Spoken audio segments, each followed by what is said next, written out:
अस्सलाम वालेकुम दोस्तों, मेरा नाम आसिना शुमरा, आप देख रहे हैं शुमरा टेक्निकल टीवी। दोस्तों, आज की मुख्तसर सी वीडियो में आपको एक छोटा सा टिप देने जा रहा हूं, जिसकी वजह से आपको पता चल जाएगा कि हमारी फ्रिज का गैस लीक हो गया है। तो दोस्तों, ये फ्रिज का फ्रीज़र बॉक्स पहले से चेंज हुआ है, इसका वेपरेटर चैम्बर जो है वो पहले से चेंज हुआ है, और उसके बाद इसमें छुरी लगी थी।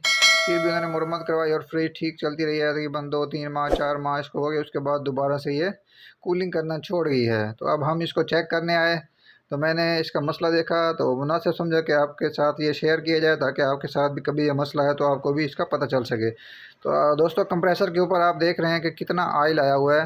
इसके अलावा पानी भी है। पानी के अलावा आयल जो है, आयल नहीं आना चाहिए, ये अच्छी अलामत नहीं होती। आयल क्यों आता है? जब कहीं ना कहीं से लीकेज होती है उसके बाद आयल आता है। दोस्तों, कंप्रेसर के ऊपर या फ्रिज की किसी भी पाइपलाइन के ऊपर अगर आप आयल देखें तो आपको समझ जाना चाहिए कि हमारी फ्रिज का जो है गैस लीक हो गया है। तो किसी हिस्से पे के ऊपर भी आयल आए तो आपको समझ जाना चाहिए कि हमारी फ्रिज जो है वो कहीं ना कहीं से उस जगह से लीक हो चुकी है, इसका गैस जो है वो लीक हो गया है। तो उम्मीद करता हूँ दोस्तों ये वीडियो आपको अच्छी लगी होगी।